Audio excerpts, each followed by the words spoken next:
Vamos começar o trabalho aqui de caldeiraria e tubulações sobre suporte de tubulações. Cada tópico desse trabalho, o primeiro tópico vai ser a definição, o segundo, acessórios e suportes, o terceiro, classificação e tipos, o quarto, critério de escolha e o quinto e último é vão entre os suportes. Primeiro tópico, a definição.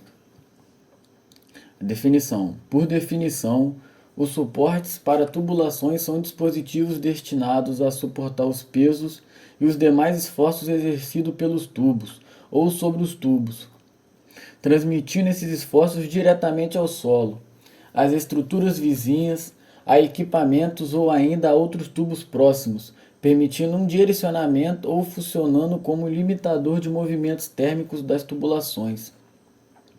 O suporte é utilizado para a conexão entre o tubo e a estrutura de sustentação, com uma vasta gama de modelos e tamanhos adaptando-se a quase todas as aplicações de sustentação de tubulações, com diâmetros variados de acordo com cada projeto. Podemos ver aqui na imagem, aqui no nosso canto esquerdo, exemplo de suporte para tubulação, com área externa, né? No canto direito, exemplo de suporte também para tubulação. Existe também os pendurados, isto é, transmitindo os pesos para cima, que são utilizados em tubulações dentro de galpões ou prédios, onde são fixados nas lajes ou em estruturas existentes. Agora que a gente acabou de ler, a imagem está demonstrando aqui, né? No canto esquerdo, suporte para tubulação de incêndio. No meio, suporte fixado ao teto. E no canto direito é o suporte para reduzir o ruído nas tubulações, né? O suporte em laje, né? Agora o outro tópico é acessórios e suportes. Grampos e braçadeiras. É facilmente encontrável na maioria dos sistemas de tubulações, devido ao seu baixo custo e à sua versatilidade. O grampo atua como restrição, gaiolas. As gaiolas são empregados como guias nos casos em que a movimentação das linhas desaconselha o uso de grampos, e quando soldado ao suporte pode oferecer grande resistência a cargas laterais. Placas de base. Placas fixadas a uma superfície são elementos utilizados para fixação ou locação de diversos tipos de suporte como pedestais, pendurais, amortecedores, molas, sapatas e etc. Fixadas nas superfícies de concreto, horizontais ou não, são normalmente chamadas de placa de base. Suportes estruturais. Suportes estruturais são os elementos utilizados para oferecer apoio a tubos, quando existe possibilidade de se aproveitar um elemento já existente, que esteja próximo o bastante e cuja resistência seja compatível com os esforços que lhe serão transmitidos. A prática de se apoiar um tubo de pequeno diâmetro em um tubo de grande diâmetro que esteja próximo é muito comum, por ser uma solução muito econômica. Um cuidado a ser tomado é evitar esta prática em tubos de grande diâmetro, sujeitos a cargas dinâmicas, movimentos térmicos ou grandes pressões internas. O nosso canto direito aqui é uma imagem que um tubo oferecendo apoio a outro por meio de um suporte estrutural. Pedestais estruturais. Quando tubos devem ser suportados, porém não se encontra perto de estruturas, a solução é conceder apoio por meio de elementos conhecidos como pedestais estruturais. Essas estruturas podem simplesmente apoiar uma única linha ou várias delas.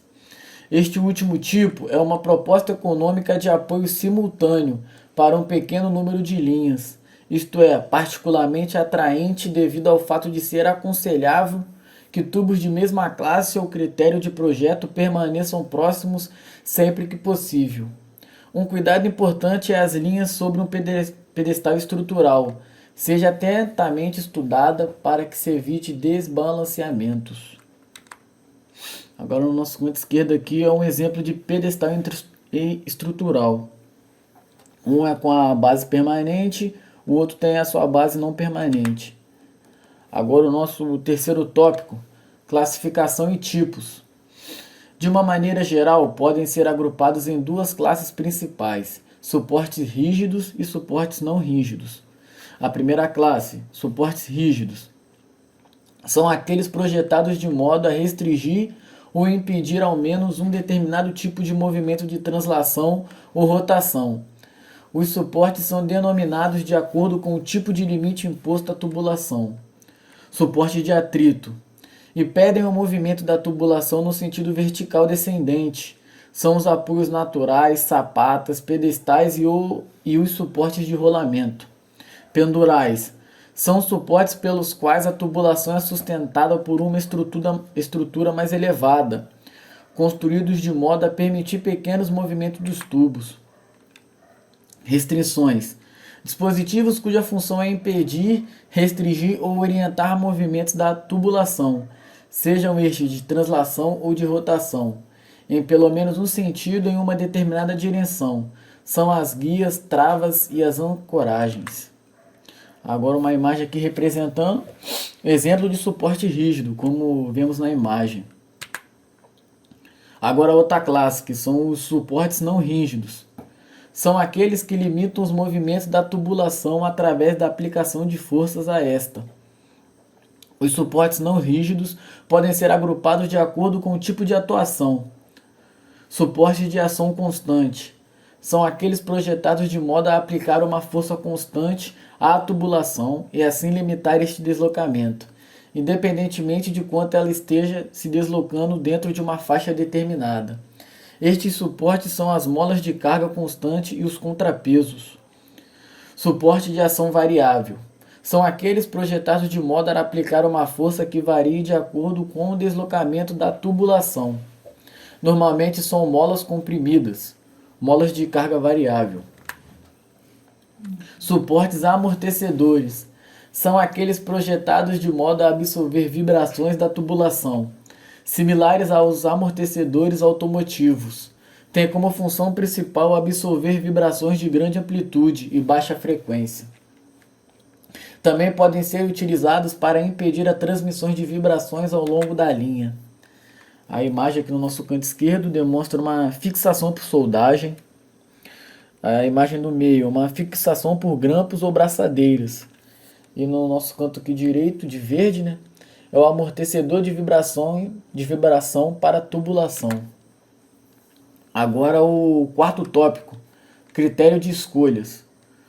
Os principais critérios que regem a seleção destes dispositivos são a função a que se destinam, a magnitude da carga que deverão absorver e as limitações referentes ao espaço disponível e à posição. Outros fatores também têm influência, tais como 1. Temperatura de projeto, 2. Expansão térmica, 3. Isolamento térmico, 4. Compatibilidade entre os materiais do suporte do tubo, 5. Severidade do meio e 6. Inspeções. Temperatura de projeto. Deve-se considerar que as propriedades mecânicas dos materiais empregados na confecção dos suportes e restrições podem degradar em altas temperaturas de operação. Expansão térmica. Temperaturas elevadas de projeto também significam movimentos relativamente grandes de trechos da tubulação provenientes da expansão térmica.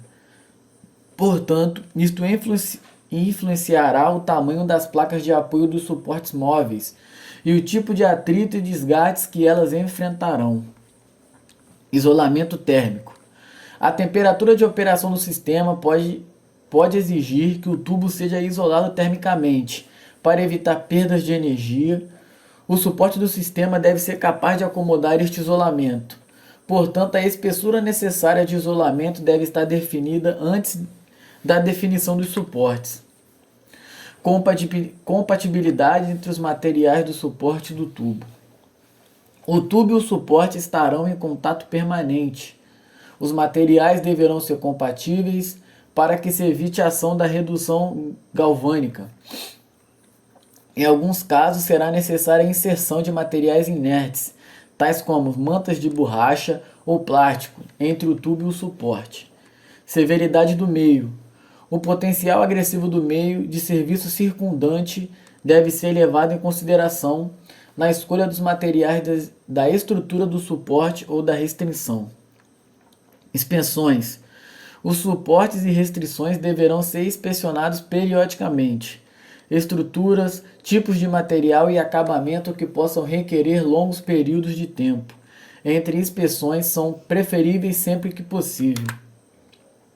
Agora o quinto e último tópico é o vão entre suportes. O cálculo do vão máximo admissível entre os suportes de uma tubulação é feito considerando o tubo como sendo uma viga horizontal, sujeita aos vários pesos e sobrecargas que estejam atuando. Esse vão máximo será limitado por dois fatores. 1. A tensão máxima de flexão no ponto de maior momento fletor deverá ser inferior a uma determinada tensão admissível. 2. A flecha máxima no meio do vão deverá também ser inferior a um determinado valor admissível. Na prática, pode-se, na maioria das vezes, simplificar o problema, assimilando o tubo a uma viga contínua, simplesmente apoiada em vários pontos sucessivos igualmente espaçados. Nesse caso, a tensão máxima de flexão corresponderá ao momento absoluto máximo. O valor aproximado dessa tensão pode ser tomado como sendo, aí a fórmula que a gente está vendo, em que tensão máxima de flexão em Newton-metro. L, vão entre os suportes, em metros.